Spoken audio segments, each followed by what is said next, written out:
Hello, my dear students. Today we are going to discuss an important chapter in chemistry. The name of the chapter is coordination compounds. तो chapter का नाम क्या है? Coordination compounds. तो है क्या ये कोऑर्डिनेशन कंपाउंड? क्या आपने इसका नाम कभी पहले सुना है? सुना तो है, थोड़ा दिमाग पे जोर लगाइए क्या है. अगर आपने नहीं सुना है तो मैं बता देती हूँ कि आपने ये वर्ड ज़रूर सुना होगा कि जो बॉन्ड्स होते हैं, जो दो मॉलिक्यूल्स के बीच में या जब कंपाउंड्स बॉन्ड बनाते हैं दो एटम के बीच में, वो तीन टाइप के होते हैं. कौन कौन से? वो होते हैं आयोनिक बॉन्ड, कोवलेंट बॉन्ड और कोऑर्डिनेट बॉन्ड. यस और नो? ये तो नाम सुना ही है आप लोगों ने स्टैंडर्ड 10 में. जहाँ पे आयोनिक बॉन्ड में क्या होता है? आयोनिक बॉन्ड में basically sharing of electron, ionic bond में लॉस और गेन ऑफ इलेक्ट्रॉन्स होते हैं. यानी कि एक इलेक्ट्रॉन देता है, एक लेता है, जैसे एग्जाम्पल NaCl. कोवलेंट बॉन्ड में शेयरिंग ऑफ इलेक्ट्रॉन्स होते हैं. लेकिन कोऑर्डिनेट बॉन्ड में एग्जैक्टली क्या होता है? कोऑर्डिनेट बॉन्ड में एक ही एलिमेंट, यहाँ शेयरिंग ऑफ इलेक्ट्रॉन्स दोनों लोग करते हैं, है ना, दोनों एटम जो इन्वॉल्व है. यहाँ पे जैसे ammonia plus H plus proton, यहाँ इसके पास बिल्कुल भी इलेक्ट्रॉन नहीं है. अमोनिया के पास एक लोन पेयर है. वो इलेक्ट्रॉन वो हाइड्रोजन को दे के क्या बन जाता है? NH4 plus ion. यही तो हमने सीखा था कोऑर्डिनेट बॉन्ड. यानी कि इस बॉन्ड में 3 कोवलेंट बॉन्ड हो रहे हैं और एक कोऑर्डिनेट बॉन्ड हो रहा है ना. यही कोऑर्डिनेट बॉन्ड है. Okay, done. कोऑर्डिनेट बॉन्ड तो समझ में आ गया मैम. एक ही डोनर होता है, दूसरा एक्सेप्टर होता है. लेकिन इस चैप्टर में बेसिकली क्या पढ़ना है? क्योंकि ये चैप्टर आपका बिल्कुल फोकस करता है इस चीज़ पे कि मॉलिक्यूलर और addition compounds, when solutions containing 2 or more salts in simple molecular या stoichiometric proportions are allowed to evaporate, crystals of new compounds called molecular or addition compounds separate out. यानी कि जब भी हम कोई 2 से ज़्यादा सॉल्ट लेते हैं, ओके, उसमें अगर हम उसको इवेपरेट करने छोड़ दें, एक नया कंपाउंड बन जाता है कॉल्ड मॉलिक्यूलर और एडिशन कंपाउंड. और ये जो कंपाउंड्स होते हैं ये 2 कैटेगरीज के होते हैं. पहला होता है डबल सॉल्ट और दूसरा होता है कोऑर्डिनेशन कंपाउंड. समझ में आया?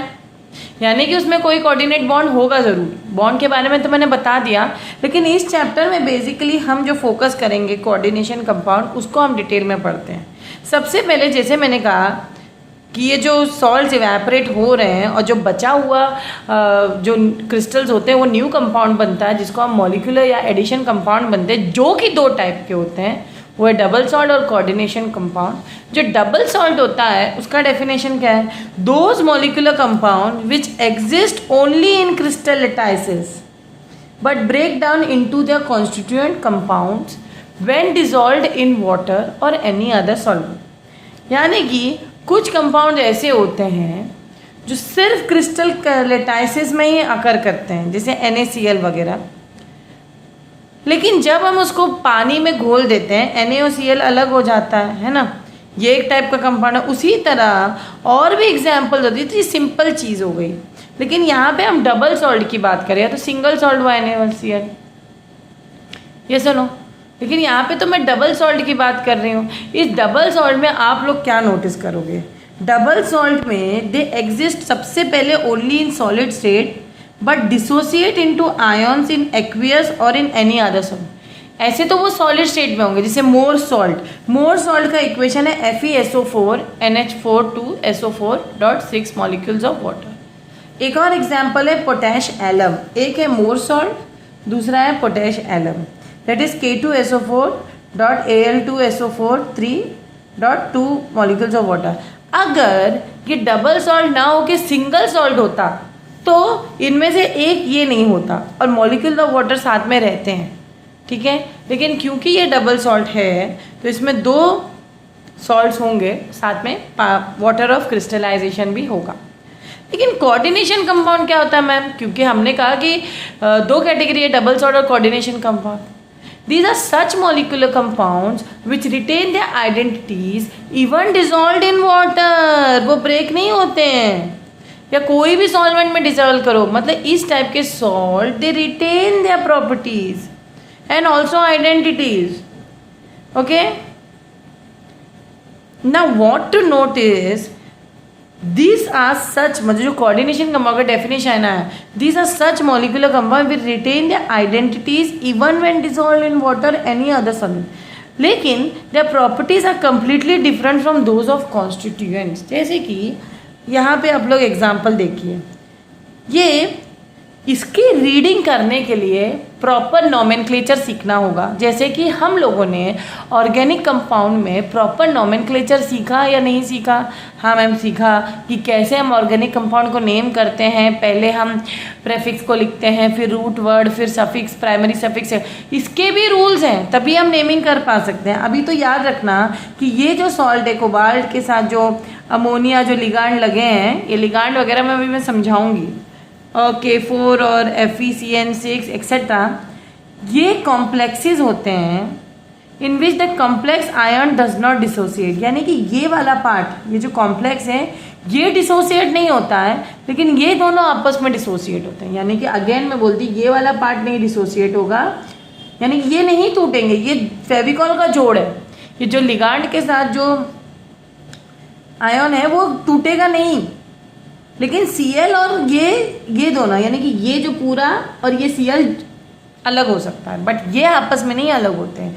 यानी the complexes in which the complex ion does not dissociate in solution and is quite stable are known as perfect और penetrating complexes, like this are the example. But then there are other complexes in which the complex ion dissociate to an appreciable extent and is unstable and known as इन cases में dissociate होते हैं। तो ये तो हुई theory की बात। देखो स्टूडेंट्स, ये जो चैप्टर है बहुत इंपॉर्टेंट है, क्योंकि आई थिंक इसको 7 मार्क्स का रेंज है, और इस चैप्टर में हम आइसोमेरिज्म भी पढ़ेंगे, हम नेमिंग नॉमेनक्लेचर भी पढ़ेंगे, और कुछ थियोरी भी होगी और गिव रीजंस भी होंगे। तो थियोरी में एक थियोरी आता है difference between double salt and coordination compound, यानी कि अभी तक जितना हम लोगों ने डिस्कस किया था, है ना, उसको एक टेबल फॉर्मेट में डिफरेंशिएशन करते हैं। Double salt exist only in solid state but dissociate into ions in aqueous solution और इन एन अदर सॉल्वेंट। यानी कि जैसे ही ये सॉलिड स्टेट में होते हैं, इसको हम किसी सॉल्यूशन में या सॉल्वेंट में, किसी भी एक्वियस सॉल्यूशन या सॉल्वेंट में डालते हैं, नहीं अदर सॉल्वेंट में या ऑर्गेनिक भी हो, तो वो ब्रेक डाउन हो जाते हैं। ओके, लेकिन coordination compound retain the identity in solid as well as in solution state, वो वैसे ही रहते हैं। सबसे बड़ा डिफरेंस तो ये हुआ। एक और है, these are characterized by complete dissociation in solution state and therefore gives the reaction of all the ions in present in that. ठीक है, तो क्योंकि कंप्लीट डिसोसिएशन हो रहा है, जब उसको हम सॉल्यूशन में डालते हैं तो जो रिएक्शंस होंगे उसमें हम अलग अलग आयंस पाएंगे। These salts do not give all the ions of the constituents। सारे आयंस नहीं देते हैं। जैसे कि ये वाला है, मैंने कहा था कि K और ये पूरा डिसोसिएट होगा, यानी कि अगर मैं इसको सॉल्यूशन में डालती भी हूँ तो K+ अलग हो जाएगा अपना चार्ज लेके, और ये पूरे जो अंदर का कॉम्प्लेक्स है इसका अपना चार्ज होता है, देखो 4-। अब तुम लोग पूछोगे मैम ये 4- आया कैसे, तो इसको कैलकुलेट करना भी मैं सिखाऊंगी। कितना इंटरेस्टिंग है चैप्टर है, इसमें क्या क्या सीखना पड़ेगा, नोमेनक्लेचर सीखना पड़ेगा। अगर आयंस डिसोसिएट हो रहे हैं तो किसको क्या चार्ज लगने वाला है। जैसे K+ तो आप लोगों को पता है, अल्कली मेटल का 1+ चार्ज होता है, यस नो। रेडिकल्स के भी आपको कुछ रेडिकल्स के चार्जेस पता है, लेकिन ये क्या चीज़ है मैम, इन कॉम्प्लेक्स का चार्ज हम कैसे पहचाने, तो इसका हमें कैलकुलेट करना पड़ेगा। तो ये जो हमें K+ तो है, समझ में आ गया, लेकिन FeCN6 जो है, ये तो आपने कहा कि ये दोनों आपस में अलग हो जाएंगे, K+ अलग हो जाएगा, FeC ये पूरा कॉम्प्लेक्स अलग हो जाएगा, इसका अपना एक चार्ज होगा। ये चार्ज आया कहाँ से मैम, एक्चुअली लॉजिक लगा तो ये क्योंकि 4 है तो इसका 4- चार्ज इसको आ गया, लेकिन ये मैं बताऊँगी फिर भी, ठीक है, आगे पढ़ेंगे हम। अब in third point of differentiation is in a double salt metal ions exhibit there normal valency. ठीक है, जो उनकी वैलेंसी होगी वही होगी, लेकिन यहाँ पे ऐसा नहीं है। इन coordination compound metal ion exhibits more than it's normal valency, normal valency से ज़्यादा भी शो कर सकता है। तो क्योंकि ये चैप्टर इतना इम्पॉर्टेंट है तो यहाँ पे हमें कुछ टर्म्स पढ़ने पड़ेंगे। सबसे पहले जैसे मैंने कहा आप लोगों को एक चीज़ पढ़नी है। सबसे पहले आप लोगों को क्या पढ़ना है? डिफरेंस बिटवीन, सबसे पहले आपको डिफाइन करना है। किसको डिफाइन करना है? ये आप लोग नोट्स बनाना। अच्छा,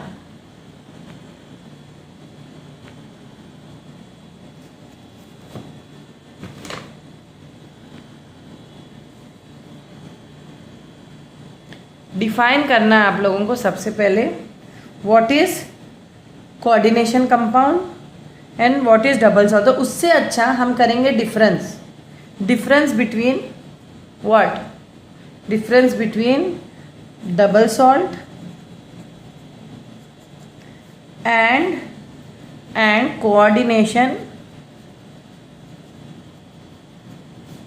कंपाउंड।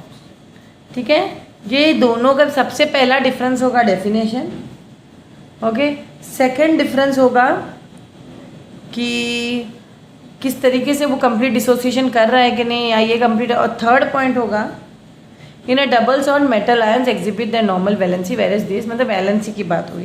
ये तीनों डिफरेंसेस आप लोगों को लिखना है। Okay, good. Moving further, there are certain important terms use in coordination compound, क्योंकि हम कोऑर्डिनेशन कंपाउंड्स पढ़ रहे हैं।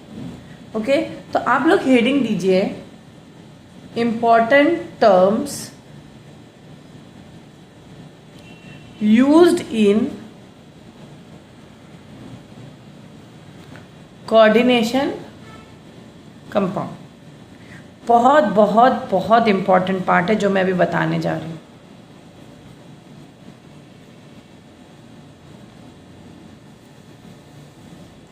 ठीक है, क्या इंपॉर्टेंट है मैम? सबसे पहला टर्म आपको जो आना चाहिए वो है सेंट्रल मेटल एटम और आयन।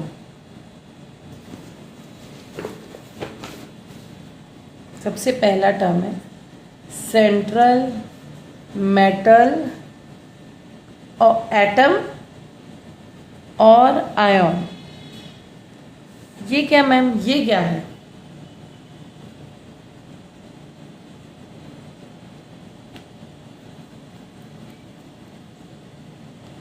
अब मैं एक एग्जांपल देती हूँ, पहले एग्जांपल से सीखते हैं। अगर मैंने एक एग्जांपल दिया आपको K3 FeCN6, तो यहाँ पे आप मुझे बताओ, मैं डेफिनेशन पहले बता देती हूँ, फिर आप लोग मुझे बताओ कि इसमें से सेंट्रल मेटल एटम कौन है। तो डेफिनेशन है द मेटल एटम, तो सबसे पहले क्या पता चला कि वो मेटल है, मेटल एटम। और सेकंड चीज़ हमें क्या पता है, वो आयन भी हो सकता है। To which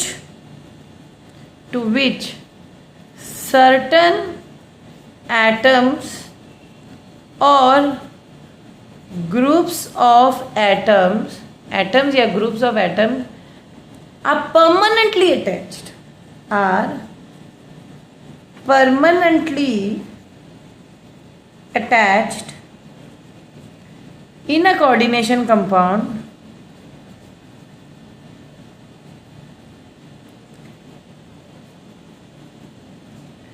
is known as what? Is known as central metal atom। तो ये डेफिनेशन है आपका, is known as what? central metal atom। ठीक है, समझ में आ गया मैम। लेकिन ये जो एग्जाम्पल मैंने दिया, अब मुझे बताइए द मेटल एटम क्या है जिससे सर्टन एटम्स परमानेंटली अटैच्ड हैं।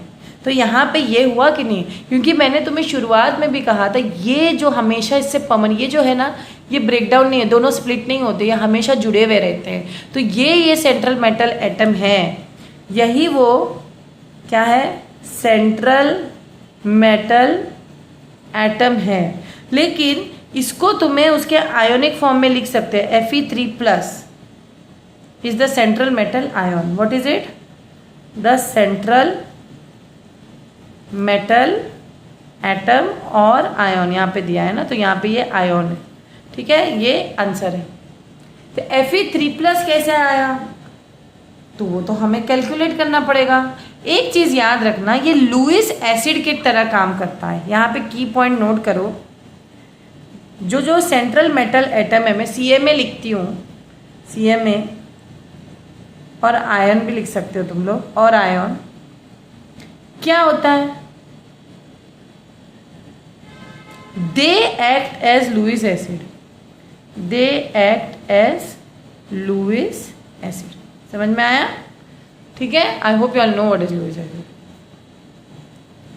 सेकेंड पॉइंट या सेकेंड टर्म जो आप लोगों को पढ़ना है, जो बहुत मैं तब से वेट कर रही थी आप लोगों को बताने के लिए, वो है लिगांड्स.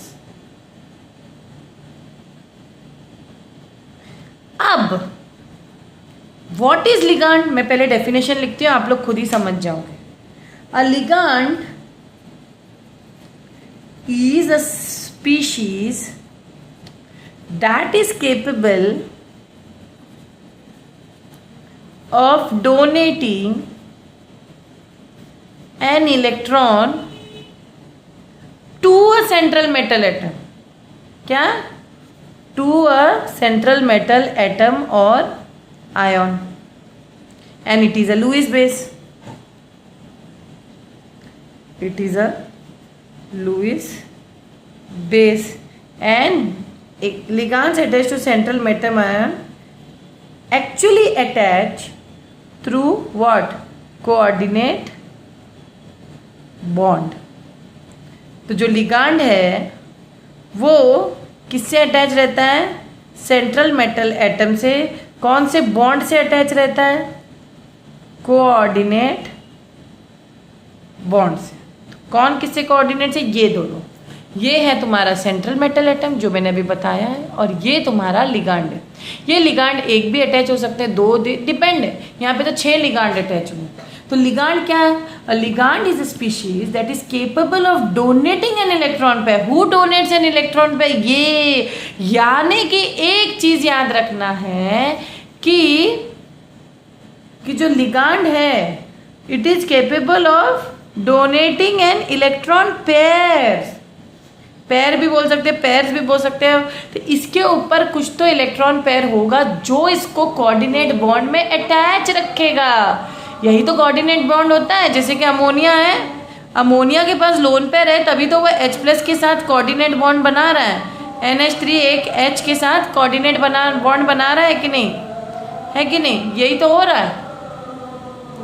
बाकी H तो कोवेलेंट बॉन्ड में थे, लेकिन ये H+ के साथ कोऑर्डिनेट बॉन्ड में है कि नहीं है? यस. तो उसी तरह Cl भी है, इसके पास लोन पेयर या फिर कोई इलेक्ट्रॉन्स होंगे जो Fe के साथ इसको जुड़ा. ये फेविकॉल का जोड़ा, ये कॉम्प्लेक्स को हम डिसोसिएट नहीं कर सकते हैं, लेकिन ये एक सॉल्ट ऐसा है कि इसको और इसको अलग कर सकते हैं. समझ में आया? लिगांड्स क्या है, सेंट्रल मेटल एटम क्या है? यस मैम, समझ में है. चलो आगे बढ़ते हैं, अजान हो रही है. तब तक मैं थर्ड डेफिनेशन लिख लेती हूँ.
सो मूविंग फर्दर, द लिगांड्स का जो डेफिनेशन पढ़ने के बाद हमें ये पता होना चाहिए कि there are different types of ligands, जैसे कि मोनोडेंटेट, बाइडेंटेट, ट्राइडेंटेट, टेट्राडेंटेट। लेकिन मैम ये सब है क्या? ठीक है, तो लिगांड्स मैं वापस से आपको बताती हूँ, ये कोऑर्डिनेशन कंपाउंड है। इस कंपाउंड में जो ये सेंट्रल मेटल एटम, हम उसको कहेंगे जो जिससे लिगांड्स जुड़े होते हैं, और लिगांड्स वो होते हैं जो अपने इलेक्ट्रॉन पेयर डोनेट करते हैं सेंट्रल मेटल एटम को, और दोनों फेविकॉल के जोड़ से जुड़े रहते हैं। ठीक है, ये लुईस एसिड है, ये लुईस बेस है। अगर ये पूरा कॉम्प्लेक्स है, ये कोऑर्डिनेशन कॉम्प्लेक्स आगे हम पढ़ेंगे, इसको कोऑर्डिनेशन कॉम्प्लेक्स बोलते हैं। फिर मैं फिर से ये ड्रॉ करके फिर से बताऊंगी। ये दोनों डिसोसिएट हो सकते हैं, लेकिन ये आपस में दोनों डिसोसिएट नहीं होते हैं। तो रही बात लिगांड्स की, कि लिगांड्स को हम क्लासीफाई करते हैं बेस्ड ऑन दो चीज़ें। It is classification on ligands on the basis of number of electron pair donated, या कितने कोऑर्डिनेशन साइट्स हैं, और depending on nature of charge on ligands. तो पहला वाला अगर हम देखें, इसका मतलब क्या है कि number of electron pair donated. For example यहाँ पे आप लोग देखते हैं, जैसे ये NH3 है, ये एक लोन पेयर है यहाँ पे। यस और नो मैम? हाँ है मैम, NH3 पे एक लोन पेयर है। तो ये क्योंकि एक ही लोन पेयर है, क्योंकि वन ही पेयर, एक लोन पेयर यानी कि एक पेयर ऑफ इलेक्ट्रॉन डोनेट करेगा। तो इस टाइप के क्या एक ही कोऑर्डिनेशन साइट है ना, नंबर ऑफ इलेक्ट्रॉन पर एक ही डोनेट होगा, इसीलिए इसको हम कहेंगे क्या? Monodentate, dentate ligand. अब देखो देखो डेंटेट क्यों? क्योंकि दांतों से हम चीज़ों को पकड़ते हैं ना, ऐसे सोचो। तो सोचो कि इसने, लिगांड ने किसको पकड़ा है? फेविकॉल का जोड़ है। किसका जोड़ है? हमने क्या कहा था? लिगांड किसको पकड़ा रहता है? सेंट्रल मेटल एटम को। समझ में आया? हाँ मैम समझ में आया। क्योंकि मोनोडेंटेट लिगांड का मैंने यहाँ पे एग्जाम्पल लिख दिया है, क्या है? अमोनिया। और एक आप एग्जाम्पल सोचो जिसमें एक ही लोन पेयर हो या एक ही इलेक्ट्रॉन पेयर हो जिसको वो डोनेट करे। जल्दी सोचिए, सोच लिया? कोई एक और एग्जाम्पल बताइए। H2O एक भी है, क्योंकि H2O हमने 10th स्टैंडर्ड में क्या पढ़ा था? H2O के पास दो लोन पेयर है ज़रूर, लेकिन वो जब H3O+ बनाता है, वो एक ही लोन पेयर डोनेट करके मोनोडेंटेट लिगांड भी बन सकता है। और भी है, Cn- भी है। Cn- के पास एक लोन पेयर होता है ना? और भी है, OH- भी है। लिस्ट तो लंबी है। आप लोग चाहते हम पूरी लिस्ट लिखें तो मैं 2-3 और लिख देती हूँ। बहुत सारे कार्बन मोनोऑक्साइड भी है, ठीक है, N3- भी है। ये एटलीस्ट इतने तो याद रखो आप लोग, ओके। NO2- भी है। ये सारे मोनोडेंटेट लिगांड्स हैं, ओके मैम समझ में आ गया। अब बाइडेंटेट लिगांड भी होते हैं। अब बाइडेंटेट लिगांड क्या होगा? बाइडेंटेट मैं पूरा नहीं लिख रही हूँ, इतना ही लिख देती हूँ, क्योंकि मुझे बाइडेंटेट लिगांड भी है, ट्राइडेंटेट लिगांड भी है। तो बाइडेंटेट में यहाँ शॉर्ट फॉर्म में इतना ही इसको स्टॉप करती हूँ, आप लोग पूरा लिखना। बाइडेंटेट लिगांड भी लाइन्स हम पूरा नीचे तक खींचते हैं, क्योंकि लिस्ट है ना, उतने लिगांड्स को मुझे लिखने पड़ेंगे। बाइडेंटेट लिगांड भी है, ट्राइडेंटेट लिगांड भी है, ट्राइडेंटेट लिगांड भी है, टेट्राडेंटेट लिगांड भी है, यानी कि नंबर ऑफ इलेक्ट्रॉन पेयर बढ़ते जाएंगे। टेट्राडेंटेट लिगांड भी है। टेट्रा यानी कि चार pair of electron pair donate करें ना, 4 पेयर इलेक्ट्रॉन डोनेट करेंगे तो टेट्राडेंटेट हो जाएगा। फिर और क्या है मैम? और भी है क्या? पेंटाडेंटेट भी है। हाँ पेंटाडेंटेट भी है, तो लिखो पेंटाडेंटेट। बहुत सारे हैं। पेंटाडेंटेट भी है, तो पेंटाडेंटेट का भी आप लाइन मारो, उसके भी मैं एग्जांपल्स बताऊंगी। हेक्साडेंटेट भी है, तो so on and so fourth. अब मैं इतना भी नहीं बताऊंगी। हेक्साडेंटेट भी है, ठीक है। इतना काफ़ी है कि नहीं काफ़ी है कि और बताऊं? हेक्साडेंटेट भी है, ठीक है। इतने सारे तो है मैम, सबके एग्जाम्पल्स पढ़ना पड़ेगा। यस पढ़ना पड़ेगा, और डेफिनेशन भी पढ़ना पड़ेगा। देखो monodentate ligand, bidentate, tridentate, tetradentate, pentadentate, hexadentate तक आपके सिलेबस में दिया गया है, तो उनके डेफिनेशन भी दिए हैं। Monodentate donate what? 1 electron pair. Monodentate donates 1 electron pair, ये इसका डेफिनेशन हुआ। बाइडेंटेट का क्या होगा? They possess 2 donor atoms. इसके पास 1 से ज़्यादा भी डोनर एटम होगा, लेकिन अगर एक ही डोनेट कर दिया तो फिर वो मोनोडेंटेट हुआ। लेकिन यहाँ पे 2 डोनर एटम्स होते हैं। फॉर एग्जाम्पल ऑक्सैलेट आयन, क्या और हर किसी का क्या है, शॉर्ट फॉर्म भी पढ़ना पड़ेगा हर किसी को। तो यहाँ पे एग्जाम्पल में आप लिखो ऑक्सैलेट आयन। क्या है? Oxalate ion. ये क्या है मैम? ऑक्सैलेट आयन दिखता कैसा है मैम? दिखता ऐसा है, C डबल बॉन्ड O एक तरफ है, इधर O, C double bond O एक तरफ है, इस तरफ सिंगल बॉन्ड O है, आपस में कार्बन कार्बन का सिंगल बॉन्ड है। इस ओवरऑल इसके ऊपर 2- चार्ज है। 2- चार्ज होना ही पता चल रहा है कि इसने 2 इलेक्ट्रॉन पेयर डोनेट किया है। इसका शॉर्ट फॉर्म OX है, ऑक्सो का OX है। उसी तरह इथाइलिन डाइएमाइन है, एक और एग्जांपल है इथाइलिन डाइअमाइन। ठीक है, इसका शॉर्ट फॉर्म भी आप लोगों को आना चाहिए, EN है। दिखता कैसे है मैम? दिखता या लिखना ऐसे है, इसको इम्पोर्टेंट है, ये बहुत आता है। इथाइलिन डाइअमाइन बाइडेंटेट में बहुत आता है। इसको लिखा ऐसे जाता है, CH2 डाइअमाइन है ना, तो इथाइलिन डाइअमाइन तो NH2 है ना, NH2 के ऊपर लोन पेयर बना दो। ऐसा जो CH2 NH2 के ऊपर जो लोन पेयर बनाया है, एक और बनाओ, लेकिन कार्बन कार्बन को जोड़े रखो, कार्बन कार्बन को जोड़े रखो। 2 लोन पेयर है कि नहीं? 2 लोन पेयर है कि नहीं? है मैम। इसको क्या बोलेंगे हम? इसको एक एग्जाम्पल है ऑक्सैलेट आयन, एग्जाम्पल 1, और एग्जाम्पल 2 है इथाइलिन एग्जाम्पल 3 भी है डाइमिथाइल ग्लाइकोसिमेट। इसके बहुत बड़ी लिस्ट भी है, मैं 2 एग्जाम्पल तो मिनिमम दे ही लूँ आप लोग को। फिर मैं जो टेबल है वो मैं आपको दिखा दूंगी, वो आपको करा दूंगी। Okay good. ट्राइडेंटेट का एग्जाम्पल दे दीजिए मैम, होगा क्या definition? They possess 3 donor atoms. यहाँ पे दे पोजेस 2 डोनर एटम। यहाँ पे क्या होगा? दे पोजेस कितने donor atom? They possess 3 donor atoms. कितने?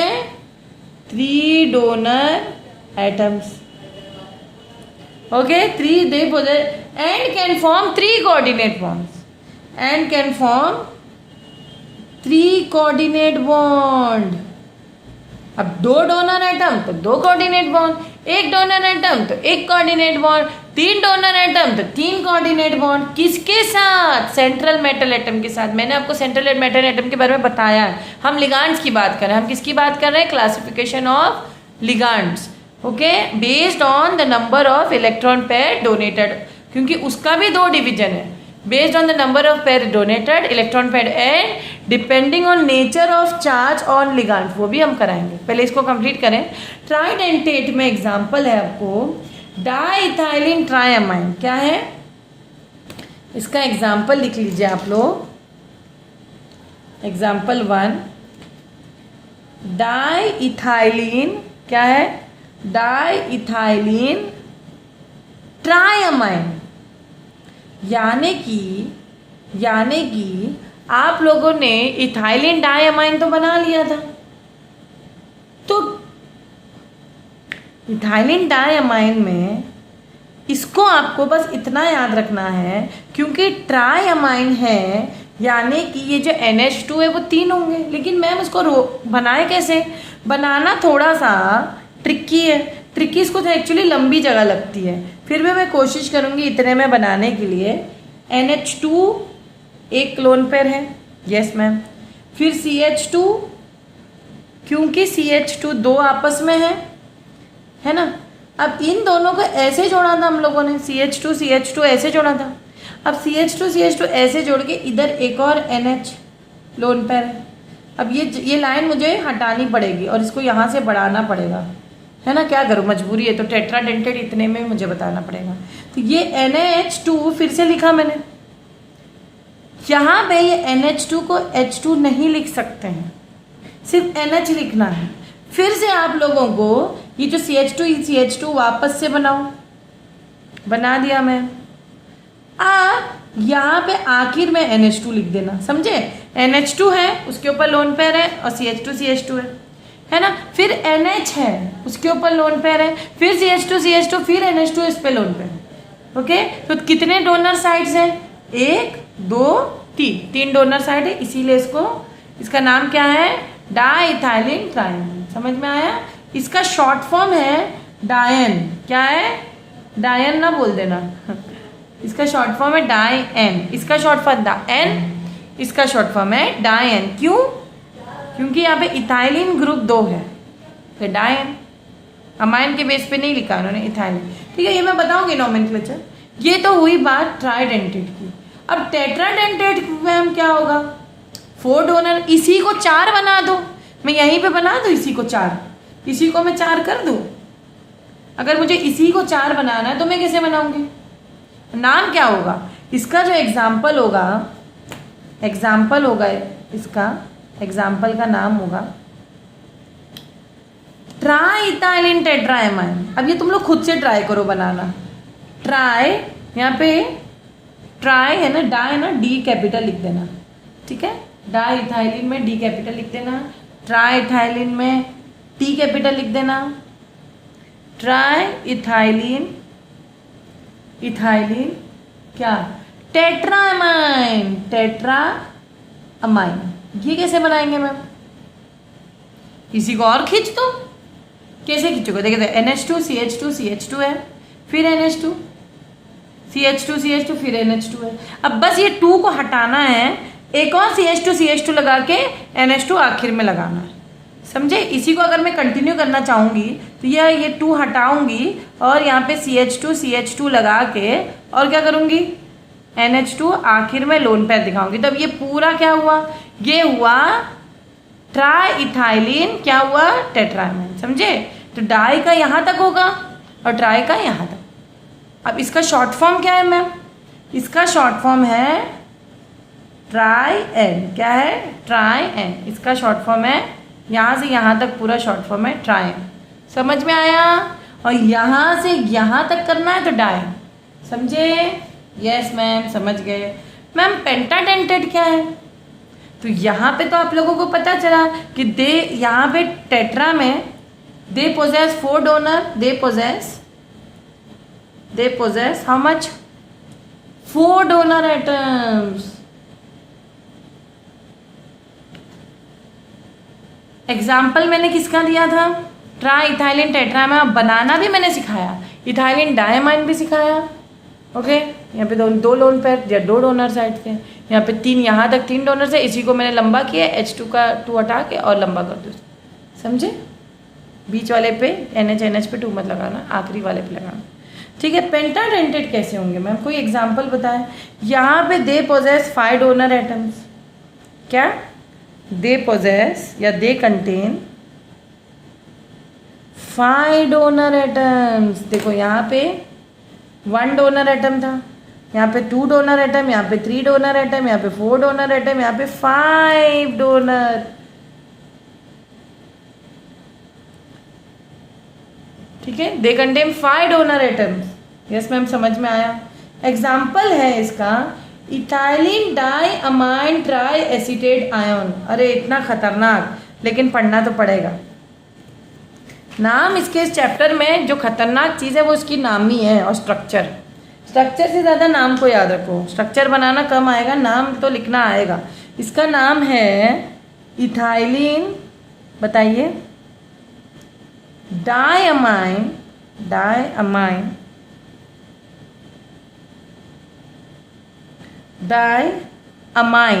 इसका देखो तुम लोग ने एक चीज़ नोटिस की होगी, नहीं नोटिस की तो नोटिस करो। देखो मैंने यहाँ MM लिखा है, हर जगह AMMI अमाइन, वैसे हम AMIN लिखते हैं, लेकिन यहाँ मेरा स्पेलिंग मिस्टेक नहीं है। इसको जब कोऑर्डिनेट कंपाउंड में अमाइन लिखो तो उसको MM लिखो। ठीक है, डाइअमाइन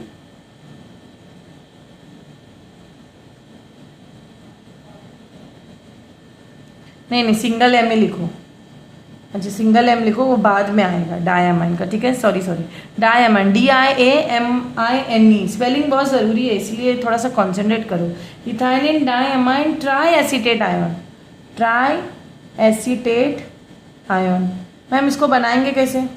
यहाँ तक तो कहानी यहाँ तक चल रही थी इस तरफ, अब इसकी कहानी में इसको बनाना ऐसे है, ये आप लोग ऐसे यहाँ तक के एटलीस्ट बनाओ। बनाना ऐसे है कि, या मैं आपको स्ट्रक्चर ही दिखा देती हूँ, नोटिस करिए क्या दिख रहा है आपको। पेंटाडेंटेड में देखो OCCH2 इसका इथाइलिन डायमंड ट्राई, ये एसीटेट आयन है, 1 2 3 acetate ion, try acetate ion है, एसीटेट पे -1 चार्ज होता है।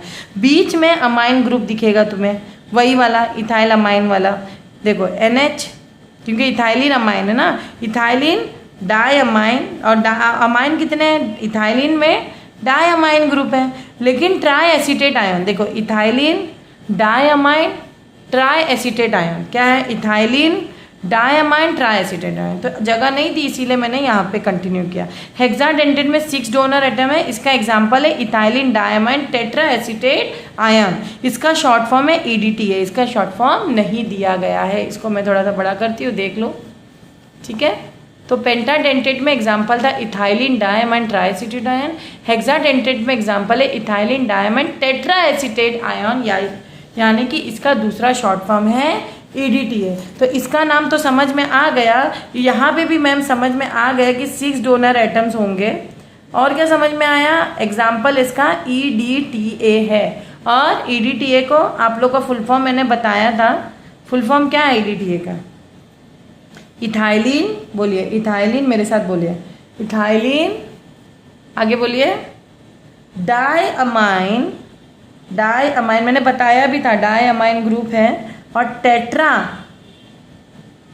एसीटेट ग्रुप है, एसीटेट आयन। ओके, समझ में आया, सारे एग्जाम्पल समझ में आए। तो यहाँ तक क्या आप लोगों को किसका चीज़ क्लियर हो गई मैम? यहाँ तक हम लोगों को लिगांड्स के क्लासिफिकेशन में नंबर ऑफ कोऑर्डिनेट साइंस या number of electron pair donate होने के डिपेंड पे 5 ऐसे monodentate, bidentate, tridentate, tetradentate, pentadentate, hexadentate classify हो गया है। इसका आप पेज का स्क्रीनशॉट भी ले सकते हो और नोट्स बना सकते हो, इसके नोट्स आप लोगों को काम आएंगे, ठीक है। ये सारे एग्जाम्पल्स हैं क्लासिफिकेशन का, तो अच्छे से आप लोग इसका स्ट्रक्चर बना सकते हो, ठीक है। मूविंग फर्दर, हम अब आगे बढ़ेंगे कि एक लिगांड के बारे में आप लोगों को पढ़ना है। इसी में देखिए हम लोगों ने यहाँ तक हेक्साडेंटेट तक पढ़ा था, एक हम पढ़ेंगे एक अलग से, वो हम पढ़ेंगे ब्रिजिंग लिगांड्स। क्या पढ़ेंगे? ब्रिजिंग, वेरी इंपॉर्टेंट ना, इसके ऊपर डेफिनेशन आता है। What are bridging ligands? Bridging ligands क्या होते हैं मैम? ये तो पहली बार सुना है। The monodentate ligands which can simultaneously attach themselves to more than one metal ion, यानी कि डेफिनेशन लिख लो, द मोनोडेंटेट लिगांड्स which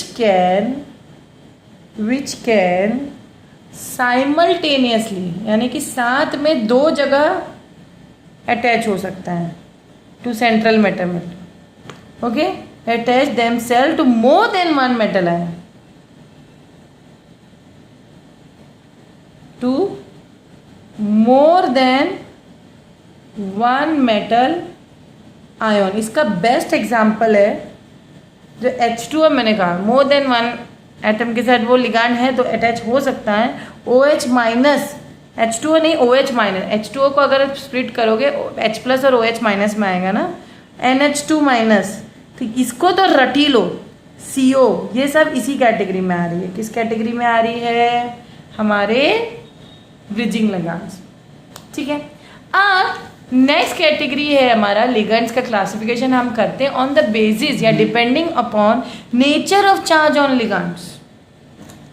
जो nature of charge of ligands पे हम इसको 3 में डिवाइड करते हैं, न्यूट्रल लिगेंड्स, एनायनिक लिगेंड्स और कैटायनिक लिगेंड्स। बोलो मेरे साथ, न्यूट्रल, लिगांड्स,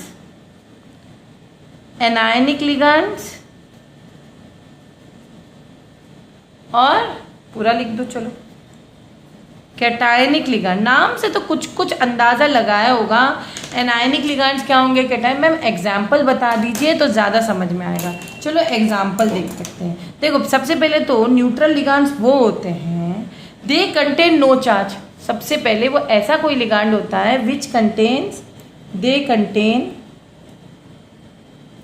नो चार्ज। ठीक है मैम, समझ में आएगा, चार्ज नहीं है। तो एग्जाम्पल तो बता ही दीजिए। इसका एग्जाम्पल है पानी। पानी को हम एक्वा भी बोलते हैं। इसमें मैंने कहा ना, कोऑर्डिनेशन कंपाउंड में हम एलिमेंट्स को या कंपाउंड्स को एक अलग ही नाम देंगे, स्पेशली जो कोऑर्डिनेट कंपाउंड्स के स्पेशल नेम्स होते हैं। H2O का एक्वा है, और ये एक न्यूट्रल लिगांड है, ये एक न्यूट्रल लिगांड है। ठीक है, और एग्जाम्पल दीजिए मैम।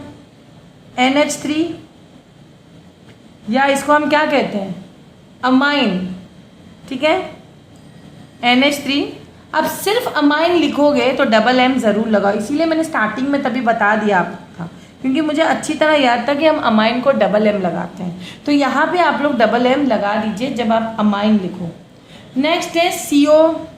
एक्चुअली कन्फ्यूजन है, बहुत सारे बुक सिर्फ सिंगल एम लिखते हैं, लेकिन डबल एम प्रिसाइसली हम लिखते हैं यहाँ पे अमाइन को। NH3 अमाइन, और CO ग्रुप भी, इसको हम कहते हैं कार्बोनिल ग्रुप। ये तो आप लोग ने ऑर्गेनिक केमिस्ट्री में पढ़ा होगा ना, CO ग्रुप को कार्बोनिल ग्रुप बोलते हैं। NO को हम क्या बोलते हैं, जल्दी बताइए, नाइट्रोसिल ग्रुप। और बताइए, C5H5N, ये क्या चीज़ है मैम, इसको हम बोलते हैं, क्या बोलते हैं, पिरिडीन। क्या बोलते हैं, पिरिडीन। बच्चा लोग अपना दिमाग की बत्ती सुलझाओ, ये सब याद करना है, सारे नाम, सारे स्ट्रक्चर। जब तक ये याद नहीं करोगे, या special terms, ligand, central metal atom, ambidentate ligand, ये सारी चीज़ें जब तक हम पढ़ेंगे नहीं, हम या कोऑर्डिनेशन एंटाइटी, कोऑर्डिनेशन नंबर, इसको पढ़ेंगे नहीं, तब तक हम कोऑर्डिनेशन कंपाउंड्स के जो सम्स हैं सॉल्व नहीं कर पाएंगे। इसीलिए इस लेक्चर को बारे बार देखो, समझ समझ के देखो, टेंशन मत लो, हो जाएगा, डोंट वरी। अब एनायनिक लिगांड्स क्या होते हैं, anionic ligands they carry negative charge, they carry negative charge. आप लोगों को पता है ना एनायंस, एक एनायन का नाम बताओ, Cl-, उनके ऊपर नेगेटिव चार्ज है नहीं, उसी तरह एनायनिक लिगेंड्स के ऊपर भी नेगेटिव चार्ज है। एग्जाम्पल बता दीजिए, चलो एग्जाम्पल बताते हैं। पहला एग्जाम्पल है F-, और बताइए मैम Cl-, और बताइए Br-, ये सब तो आपने सुना ही है, ये सारे एनायनिक लिगांड है। Cn-, और बताइए मैम OH-, और बताइए मैम CH3COO-, ये सब एनायनिक लिगांड्स हैं, और भी एक्सेट्रा लिखती हूँ मैं। ठीक है, और आप लोग, और इतने तो सिलेबस में है ही हैं, और भी होंगे तो हम आपको बता देंगे। Cationic ligands obviously they carry which charge, they carry positive charge, they carry which charge, positive charge. इसके एग्जाम्पल्स कौन से हैं मैम, आप लोग बता दो। इसके एग्जाम्पल है NO+, इसको हम क्या कहते हैं, इसको हम कहते हैं नाइट्रो सोनियम आयन, सोनियम आयन। सेकेंड वाला बताओ, NH3 के साथ जुड़ा NH2, ये क्या है मैम, ये एग्जाम्पल नंबर 1 था, ये एग्जाम्पल नंबर 2 है। NH3 के साथ क्या जुड़ा है, NH2, और NH2 को प्लस चार्ज है। इसको हम क्या कहते हैं, इसको कहते हैं हाइड्राजीनियम आयन। क्या कहते हैं इसको, ये हाइड्राजीनियम कंपाउंड है, तुम्हें याद रखना, जब चार्ज लग जाता है तो हाइड्रा, ये ऑर्गेनिक में भी है, आप लोग पढ़ोगे, हाइड्राजीनियम आयन। पढ़ो पढ़ो, मेरे साथ पढ़ो, जितनी बार वीडियो देख सकते हो उतनी बार वीडियो देखो। नेक्स्ट, अभ्यास स्पेशली तुम्हारे लिए मैंने बहुत स्लो बनाया है वीडियो, ओके, नेक्स्ट है NO2+, यानी कि इसका नाम है, ये सब प्लस प्लस है यानी कि कैटायनिक लिगैंड। कैटायन जैसे Na+ वगैरह होता है, कैसे होते हैं, ये कैटायन कहा जाता है ना एलिमेंट Na+ को, ये क्योंकि एक इलेक्ट्रॉन देता है, प्लस चार्ज आ जाता है, और ये इसके कैटायनिक लिगैंड्स की लिस्ट आप लोग को दी गई है, आप लोग को रटना है बस। इसको बोलते हैं NO2+ को हम कहते हैं नाइट्रोनियम आयन। समझ में आया? और भी बहुत सारे यहाँ पे मैं एक्सेट्रा लिख देती हूँ। तो यहाँ तक के आपका कॉन्सेप्ट बिल्कुल क्लियर है। कितने टाइप ऑफ लिगैंड्स होते हैं, बेस्ड ऑन पेयरिंग किस किस के ऊपर करते हैं, नंबर ऑफ कोऑर्डिनेशन और number of electron pair donated, उसके ऊपर हम monodentate, bidentate, ट्राइडेंटेड, tetradentate, pentadentate, hexadentate bridging ligands करते हैं। Classification depending upon the nature of charge और लिगैंड्स, कि किस तरह उसके ऊपर चार्ज है। वो न्यूट्रल लिगैंड्स वो होते हैं जिन पे कोई चार्ज नहीं होता है, एनायनिक लिगैंड्स वो होते हैं जिनके ऊपर नेगेटिव चार्ज होता है, कैटायनिक लिगैंड वो होते हैं जिनके ऊपर पॉजिटिव चार्ज होता है। लिस्ट मैंने दिए हैं, याद आपको करना है, ठीक है, वेरी गुड।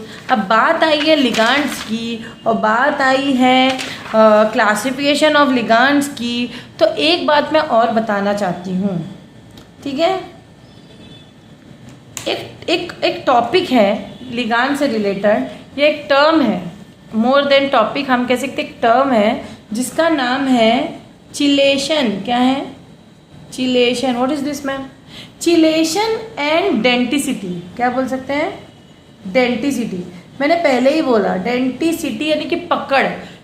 यहाँ पे कुछ लिगैंड्स होते हैं जो एक से ज़्यादा इलेक्ट्रॉन पेयर डोनेट कर सकते हैं from different atoms in the ligand to do different sites in geometric structure. जैसे कि मैं आपको एक एग्जांपल देती हूँ, ये कॉपर है, सेंट्रल मेटल एटम। अब इसके ऊपर 4 लिगैंड अटैक कर रहे हैं। देखो, लिगैंड जो है वो है NH2, CH2 और आपस में ये है CH2। अब ये देखो, नोटिस करो आप लोग, NH2 है कि नहीं? ये दोनों एक ही हैं, लेकिन अटैक 2 डिफरेंट साइड से कर रहे हैं, है कि नहीं?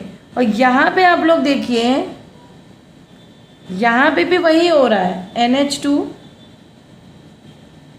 और NH2 आपस में CH2 से जुड़े हैं, ठीक है। देखो, तरीका उनका बॉन्डिंग होने का अलग तरीका है, तो वही चीज़ मैंने इधर लिख दिया। ये इस टाइप के कंपाउंड को ओवरऑल भी चार्ज होगा इसके ऊपर 2+, और इसको हम कहते हैं चिलेट। क्या कहते हैं इसको? चिलेट। क्या कहते हैं? चिलेट। Just chill. तो what is chelation and density? When the bonding of, देखो, एक होता है मल्टीडेंटेड लिगैंड, जिसमें हमने क्या पढ़ा था कि donate more than electron from different atom side. तो bonding of a multidentate ligand to a metal ion, okay, produces a ring, usually 5 or 6 membered ring. We refer to this type of complex as chelate. So जो मल्टीडेंटेड ligands होते हैं, जब वो metal ion से bond करते हैं तो ये एक रिंग, यूजुअली 5 और 6 मेंबर्ड रिंग बनाते हैं, है ना? तो उस टाइप के कॉम्प्लेक्स को हम क्या कहते हैं? चिलेट कहते हैं। तो डेफिनेशन मैं इधर लिखी नहीं हूँ, लेकिन आपको बोल रही हूँ, आप लोग लिख लो, ठीक है। और दिस प्रोसेस, और ये प्रोसेस होता है, इसी को चिलेट बनाने के प्रोसेस को हम क्या कहते हैं? चिलेशन, ठीक है। चिलेट बनाने के प्रोसेस को हम क्या कहते हैं? चिलेशन। तो चिलेटिंग लिगैंड, या फिर इसको हम कितना number of such ligating groups indicate the denticity of the ligands, कितने ग्रुप्स हैं उस हिसाब से उसकी डेंटिसिटी या पकड़ पता चलती है, ठीक है। तो जो चिलेटिंग लिगैंड्स होते हैं वो अगर they form basically stable complexes, क्योंकि चारों तरफ से पकड़ है तो स्टेबल कॉम्प्लेक्स तो बनाएगा ही। तो वो यूनिडेंटेड के कंपेयर में जो मल्टीडेंटेड लिगेंड है, जो चिलेशन कर रहा है या चिलेट बना रहा है, वो ज़्यादा कॉम्प्लेक्स क्या बना रहा है? ज़्यादा स्टेबल और कॉम्प्लेक्सेस, मतलब स्टेबल कॉम्प्लेक्सेस बना रहे हैं than unidentate analogs, and this is called chelating. Yes और नो? इसको हम चिलेटिंग इफेक्ट भी कह सकते हैं, इसको हम चिलेटिंग इफेक्ट नाम भी दे सकते हैं, क्योंकि वो क्या बना रहा है? चिलेटिंग इफेक्ट क्या है? More stable complex than unidentate ligand, more stable complexes than unidentate ligand, and this effect is known as the monodentate ligands. They form more chelating effect than multidentate ligand. So multidentate ligand, जो multidentate होता है, जो multidentate ligands होते हैं, they form more stable complex than unidentate ligands. तो multidentate ligand जो chelate बनाते हैं तो उनका जो कॉम्प्लेक्स बहुत स्टेबल होता है, इसी को हम क्या कहते हैं? Chelating effect. सारे टर्म्स को अच्छे से पढ़ लो। तो इन जनरल जो चिलेटिंग लिगांड्स होते हैं, they do not contain any unsaturated groups, या डबल बॉन्ड नहीं दिखेंगे आपको, ये सिंगल बॉन्ड के बनते हैं, और they form 5 membered stable ring. Yes और नो? 5 मेंबर्ड क्यों? देखो आप लोगों को मुझे क्वेश्चन करना चाहिए, 5 मेंबर्ड बना ही नहीं इन दोनों में, तो इन दोनों में भी तो है 1 2 3 4, एक तरीके से 3 4 5 मेंबर्ड है ना, 1 2 3 4 5 मेंबर्ड का स्टेबल रिंग ऑन द, मतलब कोई डबल बॉन्ड नहीं है, सिंगल बॉन्ड है कि नहीं? On the other hand chelating ligands containing unsaturated groups, अगर अनसेचुरेटेड ग्रुप्स है तो मैम, अगर सैचुरेटेड चिलेटिंग ग्रुप है तो ये जो चिलेटिंग जो ग्रुप्स है, जो चिलेटिंग ग्रुप्स या लिगांड्स है, अगर उनको डबल बॉन्ड, अगर उनको ये मतलब 2 टाइप के बना सकते हैं चिलेटिंग, ये डबल बॉन्ड के साथ भी बना सकते हैं, अगर वो अनसेचुरेटेड बना रहे हैं, अनसेचुरेटेड ग्रुप्स के बना रहे हैं, तो वो basically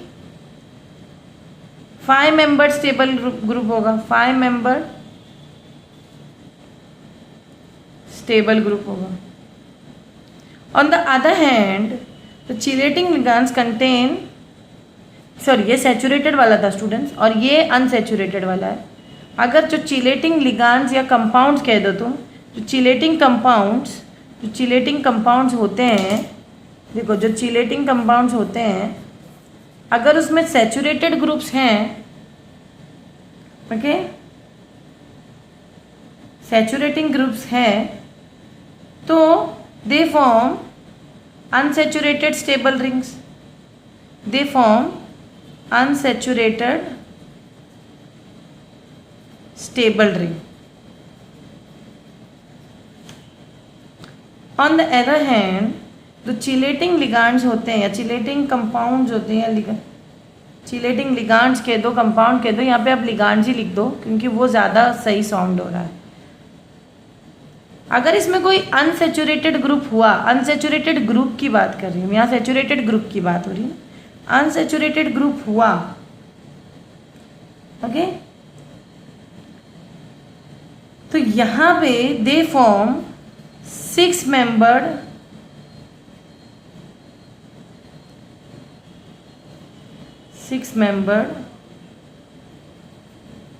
what 6 membered stable rings, stable rings, तो ये भी रिंग्स ही लिखो आप लोग, रिंग्स, ठीक है। इतना डिटेल में जाने की ज़रूरत नहीं है, इतना पढ़ लो आप लोग को, ठीक है, ठीक है, इतना ही काफ़ी है। कुछ टाइप्स याद रखें और इतना ही काफ़ी है कि चिलेट क्या होता है, इसका डेफिनेट चिलेटिंग क्या होता है, ये याद रखें। एक और चीज़ आपको इससे रिलेटेड याद करना है लिगांड से, जो बहुत इम्पॉर्टेंट है, जो बहुत ज़्यादा इम्पॉर्टेंट है, वो है एम्बीडेंटेड लिगांड। क्या है? एम्बीडेंटेड। तो अभी तक हम लोगों ने क्या पढ़ा था? मोनोडेंटेड, बाइडेंटेड, पॉलीडेंटेड, वो सब पढ़ा था। Classification depending upon the nature of charge, यानी कि हम लोगों ने बताया neutral ligand, anionic ligand, cationic ligands पढ़ा था, फिर हम लोगों ने चिलेट के बारे में पढ़ा, अब हम पढ़ेंगे एम्बीडेंटेड लिगांड्स। ये क्या होते हैं मैम? ये भी आप कह सकते हो ये भी मोनोडेंटेड लिगांड्स होते हैं which coordinate with central metal. क्या है ये? द मोनोडेंटेड लिगांड्स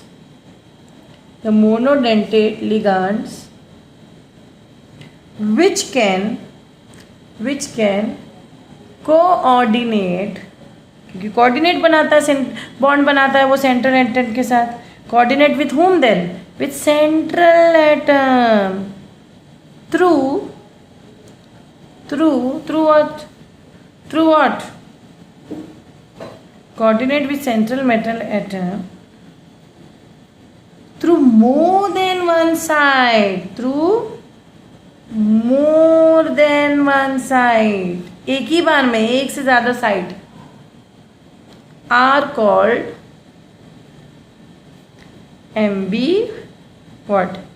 एम्बी मतलब एक से ज़्यादा, एम्बीडेंटेड लिगांड। एग्जाम्पल आप लोग को दिमाग में कुछ आ रहा है? नाइट्रो ग्रुप फॉर एग्जाम्पल आप लोग लिख सकते हो नाइट्रो ग्रुप। देखो नाइट्रो क्या होता है? NO2 होता है ना, एक तरफ सिंगल बॉन्ड, ये देखो डबल बॉन्ड है। अब ये किसी सेंट्रल मेटल से अटैच है तो ये दोनों साइड से अटैच हो सकता है। कैसे मैम? वो N की तरफ से भी सेंट्रल मेटल को अटैच हो सकता है, या और वो ऐसे भी अटैच बन सकता है। जो NO2 ग्रुप होता है देखो वो ऐसे भी हरकत करता है, ऐसे भी करता है। कैसे? वो N की तरफ भी सेंट्रल मेटल से अटैच हुआ है, अब वो O की तरफ से भी, O इधर आया, समझो उसका O इधर आ गया, ये जो सिंगल बॉन्ड वाला इधर आया इसकी जगह ली, तो बाकी दो कहाँ गए मैम? बाकी दो को खिसका दो, N डबल बॉन्ड, समझे? देखो यही NO2 का देखो दो तरीके से, एक तरफ N जुड़ा है और डबल बॉन्ड हो, सिंगल बॉन्ड हो, सेंट्रल मेटल है, यहाँ से दूसरी तरफ O से भी जुड़ सकता है। तो इसीलिए इस टाइप के लिगांड को एम्बीडेंटेड लिगांड। अगर ऐसे जुड़ा तो नाम इसका हो जाएगा नाइट्रो